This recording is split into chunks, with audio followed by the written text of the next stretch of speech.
Olá, eu sou a Patrícia de Camargo e as nossas obras de hoje têm uma particularidade. Você não vai poder visitá-las.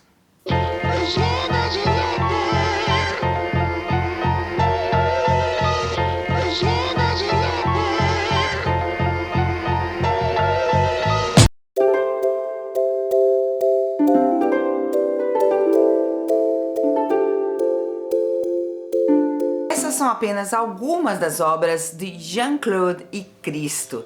E como será que eles financiavam esses super projetos? Eles viviam da sua arte? Gente, é genial também a forma de financiamento, porque muita gente pode pensar que os governos locais, federais, pagavam por essas obras, mas que nada. Inclusive, quando eles fizeram uma obra dentro do Central Park, eles pagaram para usar o Central Park. Então, da onde saiu o dinheiro? Do processo de criação. Eles vendiam os desenhos dos estudos que eles faziam, as maquetes, as colagens. Então esse dinheiro pagava a preparação, a finalização, a manutenção e a remoção do projeto, porque claro, se você usa um espaço público, depois você não pode abandonar tudo que você utilizou para embrulhar ou para intervenir no espaço por lá, não podia fazer isso. Tanto que a Jean-Claude dizia o seguinte: não somente não há lucro, mas não há sequer dinheiro de volta. É como criar um filho. E é quase um filho mesmo, e alguns até filhos grandes, porque esses projetos demoravam. Para você ter uma ideia, o projeto que está sendo levado a cabo agora pelo Cristo, nos Emirados Árabes, começou a ser pensado em 1977. Sim. Nós estamos em 2019 e esse projeto começou a ser pensado em 1977. Umbrellas, que eles fizeram no Japão e nos Estados Unidos simultaneamente, levou 7 anos. A Pont Neuf em Paris, 10 anos. E agora vem o que tem uma duração também incrível, desde o início deles começarem a pensar até a finalização, que foi o Reichstag, que esse período levou 24 anos. Sim, o prédio do parlamento alemão que fica em Berlim. Foi um projeto grandioso que eles levaram muitos nãos, mas eles não desistiram. Like the case of the Reichstag was refused three times in 1977, 81 and 87. But for the first time in the history of art, the existence of the work of art was decided by the 70 minutes debate of the Parliament of the nation, a roll call vote, and we defeated the Prime Minister of Germany. Esse edifício ficou empacotado, embrulhado por 14 dias. Para realizar esse empacotamento, eles necessitaram 100 mil metros quadrados de polipropileno com uma camadinha de alumínio que dava um brilho e 15,6 quilômetros de corda também de polipropileno azul. Elementos constantes na obra de Jean-Claude e do Cristo. Tecido, gente, para eles é uma coisa muito importante, tem um grande significado. E também o que ele faz? Ele simplifica a forma. E depois vem, em contrapartida, uma cor que contrasta, que acentua o que se vê. Então tem essa diferença da forma que se utiliza e da função de cada um desses elementos. Depois, escala, grandes escalas. E se às vezes eles não vão empacotar, quando eles fazem uma intervenção na paisagem, muitas vezes eles trabalham com escala não no sentido de tamanho, mas de grande repetição de elementos, como aconteceu com Umbrella e com Central Park. Fica bonito, né, esse Central Park.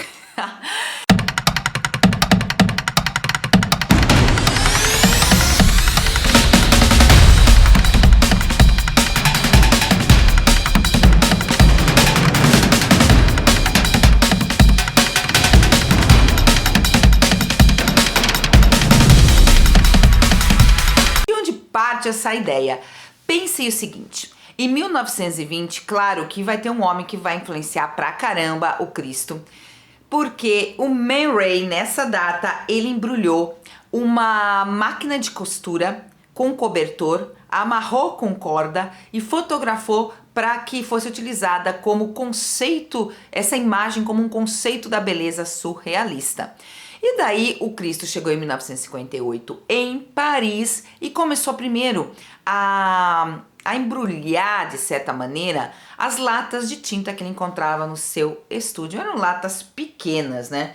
No começo ele alterava esses objetos, já que ele cobria a lata com uma tela encharcada de resina, depois amarrava e ainda, por fim, colocava uma mistura de cola, areia e uma camada fina de verniz preto ou marrom por cima.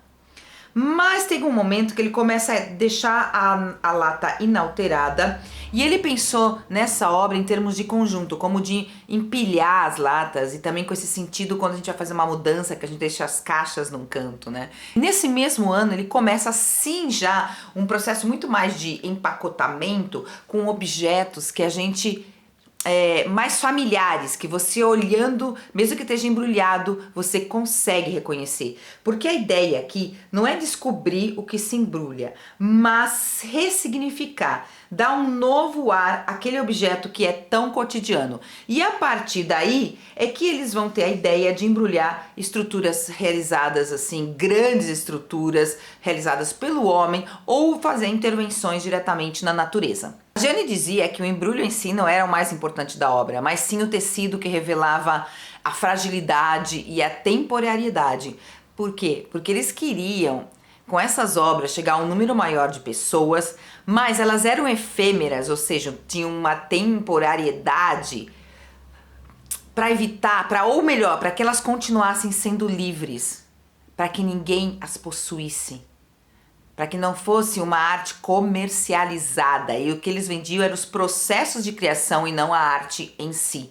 Então ninguém podia dizer, é meu tesouro, é só meu. E isso, claro, mostra até a mensagem que eles queriam passar, porque eles vão na contramão da sociedade do consumo. Então é uma crítica aí clara a essa sociedade em que as pessoas querem possuir e desejam esse desejo louco de coisas, e eles nessa obra, você, nem eu, nem ninguém pode comprá-la. Então aí a gente vê essa ideia, o cerne da obra desses dois artistas. Everything in the world belongs to somebody. They know 1 square meters and the world does not belong to somebody. What myself and Jean-Claude do, we borrow that space and create gentle disturbance for a few days. Eu coloquei aí o casal Uma Arte porque a história deles é muito linda. Ambos nasceram no dia 13 de junho de 1935. Sei, é uma loucura. Ele na Bulgária e ela em Casablanca, porque o pai da Jean-Claude era um general francês e ele naquele momento estava, trabalhando em Casablanca. Ela retorna a Paris e ele vai para Paris em 1958. Então a mãe da Jean-Claude vai num salão de beleza e vê um retrato, pergunta quem fez, tal, e fala, do artista que é o Cristo, porque o Cristo fazia esse tipo de trabalho para sobreviver naquela época e para poder fazer outras coisas que era o que ele queria fazer, então era a subsistência. Então ela contrata o Cristo e quando ele chega na casa, conhece a sua filha, Jean-Claude, foi aquele amor à primeira vista, só que ela já estava prometida a um homem mais velho e acaba casando com ele. Só que depois da lua de mel, ela abandona o marido porque ela já estava grávida do Cristo e foi com o Cristo que ela passou 51 anos da sua vida fazendo arte.